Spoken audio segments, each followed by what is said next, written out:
کچھ لوگ اس بات کو لے کر بہت زیادہ پریشان رہتے ہیں کہ جب ہم سب کچھ کر رہے ہیں، نماز، دعا، تہجد، وظیفے، تو پھر کچھ کیوں نہیں ہو رہا؟ حالات بدلتے کیوں نہیں ہیں؟ دعائیں قبول ہوتی نظر کیوں نہیں آتی؟ جن کو اس بات کی سمجھ نہیں ہوتی وہ دعاؤں سے ہی گمراہ ہونے لگتے ہیں اور نیگیٹو ہونے لگتے ہیں۔ جب بھی کسی کی لائف میں ایسے حالات آنے لگے، اس کا مطلب یہ نہیں کہ آپ ہاتھ پر ہاتھ رکھ کر بیٹھ گئے کہ ہونا تو کچھ بھی نہیں ہے، چھوڑو، دعائیں ہی نہیں کرتے، کوشش ہی نہیں کرتے۔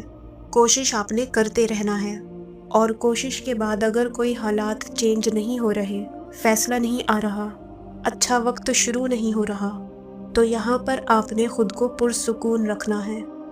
یہ بات سمجھانی ہے خود کو کہ وہ سب اللہ کرنے پر قادر ہے۔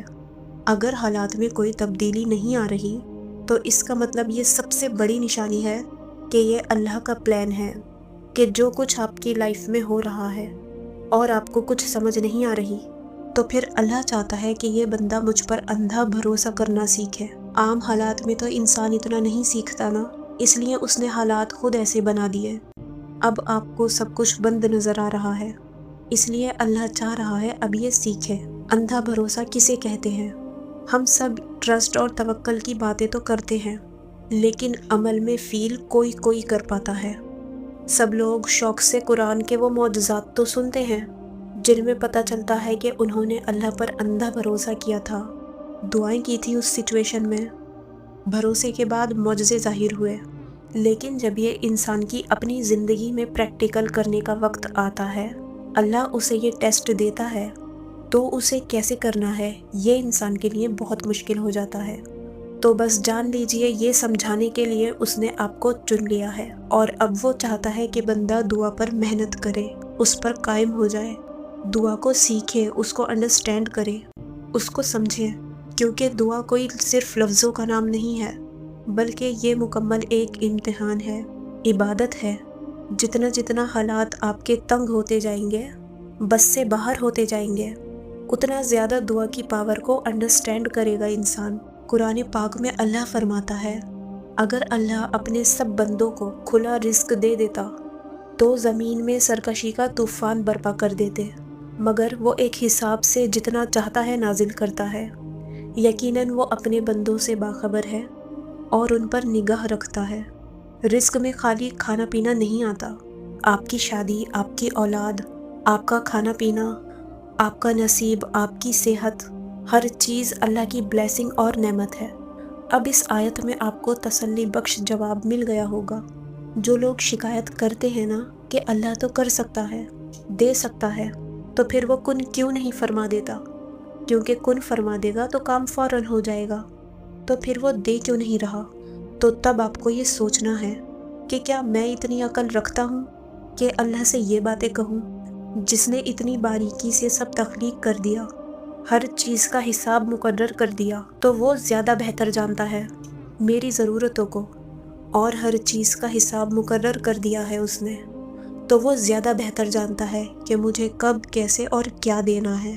اور اللہ نے یہ بات قرآن میں فرمائی ہی اس لیے ہے کیونکہ اسے پتا تھا کہ جب دنیا میں لوگوں کو آزمائشیں آئیں گی اور کچھ بھی انہیں نظر نہیں آئے گا، تب کئی لوگ گلہ کریں گے اور وہ خدا کی تقسیم پر سوال بھی اٹھا سکتے ہیں۔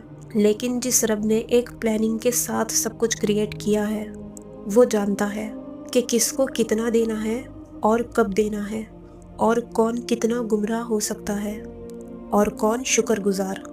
تو جب بھی مایوسی آپ کے اندر بڑھنے لگے، تب یہ سوچیں، اگر اللہ نے مجھے کچھ چیزوں سے محروم رکھا ہے، اور اگر میں کسی چیز کے لیے ترس رہا ہوں، تو بہت کچھ اور بھی نوازا ہے، تو ابھی جس چیز کے لیے وہ منگوا رہا ہے تو یقیناً ایک صحیح وقت کے اندازے سے نواز بھی دے گا۔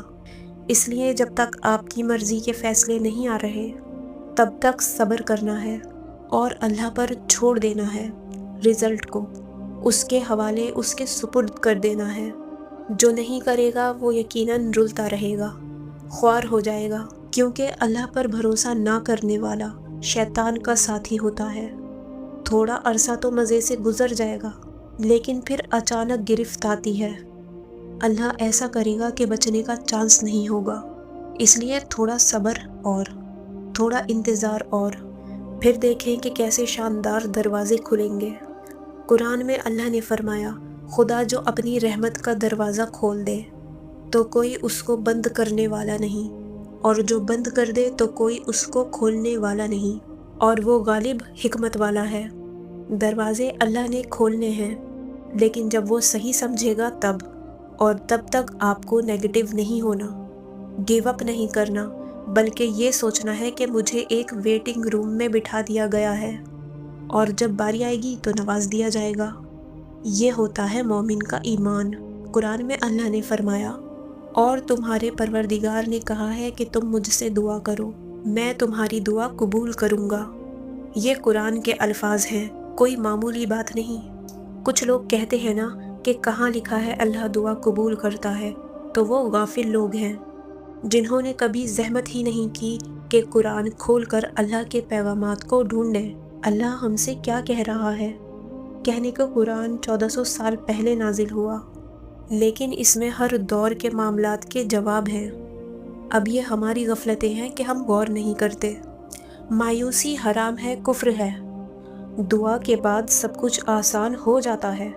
اگر سب کچھ دنیا میں مل جانا ہی کمال بات ہوتی تو اللہ کے نبی اور اتنی پیاری پیاری ہستیاں اتنی چیزوں سے محروم کیوں رہے اور پھر بھی اللہ کا شکر ادا کرتے تھے؟ یہ اصل چیز ہے کہ آپ آزمائش میں آئے اور آپ تب بھی اللہ کا شکر ادا کر رہے ہیں، ابھی محروم ہیں تب بھی، تو اس کا مطلب ہے آپ کی آزمائش قبول ہو گئی، اور جب آزمائش قبول ہو گئی تو ظاہر ہے دعائیں بھی قبول ہوں گی۔ اور یہ تو کوئی کمال نہیں کہ انسان اپنوں کے لیے دعا کرے، اپنے حاسدین، اپنے دشمنوں کے لیے بھی دعا کیا کرے۔ اگر کوئی شخص چاہتا ہے کہ اس پر اللہ کی رحمت زیادہ ہو اور اس کی دعائیں قبول ہوں، تو وہ اپنے حاسدوں اور اپنے دشمنوں کے لیے بھی دعا کرے۔ دعا کرنے کا فائدہ یہ ہوگا کہ ہو سکتا ہے وہ حاسد آپ کا دوست میں بدل جائے، وہ دشمن آپ کا دوست بن جائے، یا اگر نہیں بھی بنتا تو اس دعا کے نتیجے میں وہ جو آپ کے لیے برا سوچ رہا ہے اور آپ اس کے لیے خیر کی دعا مانگ رہے ہیں، تو اللہ آپ پر نظر کرم کرتا ہے اور آپ کی دعائیں قبول ہو جاتی ہیں۔ ہمیں اللہ کا بننا ہوگا، ہمیں عمل کرنا ہوگا۔ بس رٹی رٹائی دعائیں چلتی ہیں، تسبیحاں چل رہی ہوتی ہیں کہ بس جلدی جلدی کام ہو جائے، تو جب تک آپ کی سوچ، آپ کا فوکس چینج نہیں ہوگا، جب تک آپ کی فیلنگز، ایموشنز چینج نہیں ہوں گے، آپ کو ریزلٹس نہیں ملیں گے۔ اگر یہ ویڈیو آپ تک پہنچ رہی ہے، قرآن کی کوئی بات آپ تک پہنچ رہی ہے، تو اس کا مطلب اللہ نے آپ کو نکالنا ہے۔ جبھی آپ تک پیغامات پہنچاتے ہیں، آپ کی دعائیں بھی جب اللہ نے مقرر صحیح وقت سوچا ہوگا تب قبول ہو جائیں گی۔ اللہ ہی بہتر جانتا ہے۔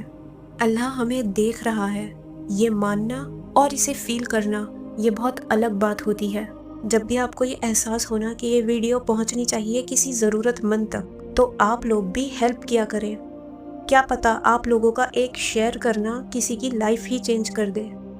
میں یہ نہیں کہتی کہ صرف میرے ہی چینل کو شیئر کرتے رہیں، میری ہی ویڈیو کو سپورٹ کریں، لیکن کوئی بھی آپ ایسا کانٹینٹ دیکھیں کسی کا بھی کہ آپ کو لگے ہمیں یہ دوسروں سے شیئر کرنا چاہیے، کسی کی ہیلپ ہو جائے گی، یہ کسی کی لائف بدل سکتا ہے، تو اسے شیئر لازمی کیجیے۔